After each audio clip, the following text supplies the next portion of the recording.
The ownership of a CRO program will depend on the company and its culture. I have seen over the years many different functions, different people, and different levels of the organization that own the CRO to varying degrees of success.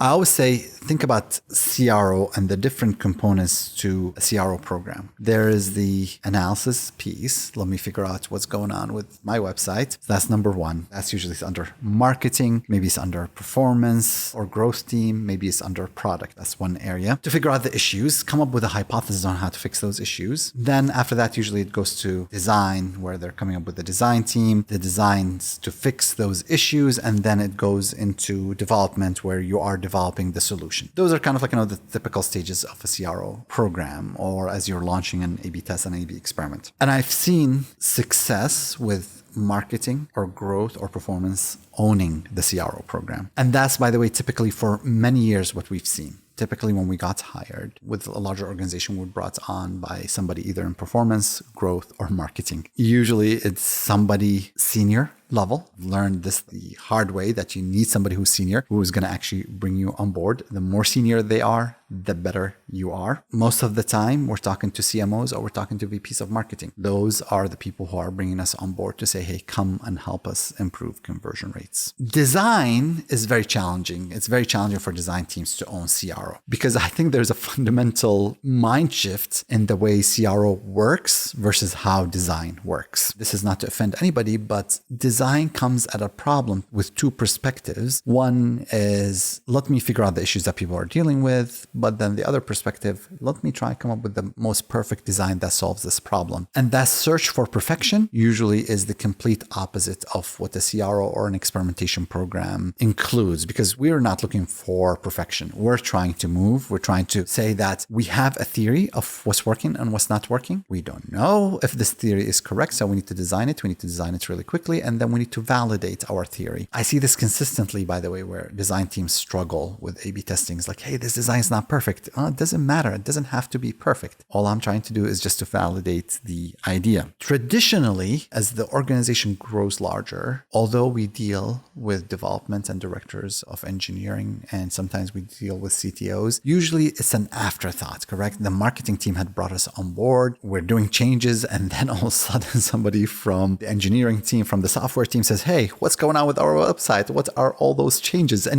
there's always a push and pull, by the way, between marketing or product on one side and technical team on the other side. I have seen in the last few months a very interesting shift where multiple times now we've been brought on board by CTOs. If you had told me that would be the case 5 or 6 years ago, I would have told you that doesn't happen. CTOs are not concerned about revenue growth. CTOs are more concerned about the application architecture, about availability, about scalability. Their set or their domain of concerns and influence did not relate to what we do, although many times what we do impacts them, and what they do impacts us. But I've seen this shift where I see now more CTOs bringing us on board. And the discussion, by the way, that I'm having with a VP of marketing is a little different than a CTO. But when I peel the onion and I want to talk about, okay, so why are you bringing us on board? Well, I need to improve my conversion rates. But then I would say everybody complains about lower conversion rates, but in reality, lower conversion rates are a symptom of many other problems. And those problems could be in the marketing or the product team or the growth team, or it could be in the development or the technical team. When you peel the onion, I think the conversation that you're having with marketing or VP of marketing or CMO is very similar to the conversation that you're having with a CTO. Let me finish by saying this. I've learned that you need somebody senior to bring you on board. You want somebody who's senior to own the conversion optimization program, whether you're doing it internally or bringing you on board, but it's not enough to make the decision at the very top level. There must be a buy-in